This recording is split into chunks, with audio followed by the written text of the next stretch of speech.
Kodi i ri i qarkullimit rrugor që do të paraqitet së shpejti për votim nga Parlamenti mbartë ndryshime të mëdha dhe ashpërsim të masave ndëshkuese.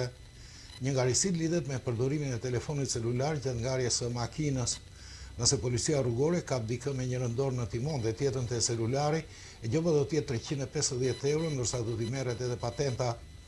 Më konkretisht, herën e parë që policia rrugore kap dikë duke ngar makinën me celular në dorë, ai do të gjobitet me 350 euro dhe do t'i merret patenta për 30 ditë.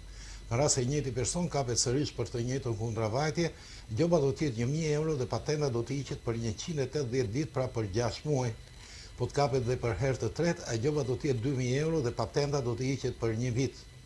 Me kodin e ri ndryshon dhe limiti i shpejtësisë maksimale në akse të ndryshme rrugore. Kështu shpejtësia maksimale brenda qytetit në rrugët e ngushta dhe pandarje do të jetë 30 km/h, në rrugët urbane që ndahen me barrierë në mes 50 km/h dhe në autostradë 140 km/h. Ndërhyra kryesore lidhet me mënyrën e përcaktimit dhe njoftimit të gjobave. Brenda muajit shtator në Atik do të vendosen rrugë kamerat e sigurisë, të cilat do të regjistrojnë çdo lloj kundravajtjeje. Gjoba do të dërgohet direkt në mënyrë digjitale në faqen e çdo qytetari në portalin gov.gr, ndërsa do të njoftohet edhe kundravajtësi që të bëjë shlyerjen e gjobës. Sipas seriozitetit të kundravajtjes, ata do të dorëzojnë patentën dhe targat e makinës.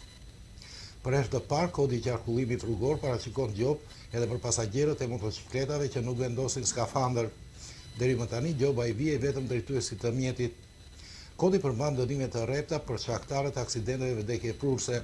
Cili do që shkakton aksident me humbje jete dhe ka konsumuar alkool apo lëviz me shpejtësi më të madhe nga e lejuara, dënohet me 10 vite burg pa të drejtë apelimi.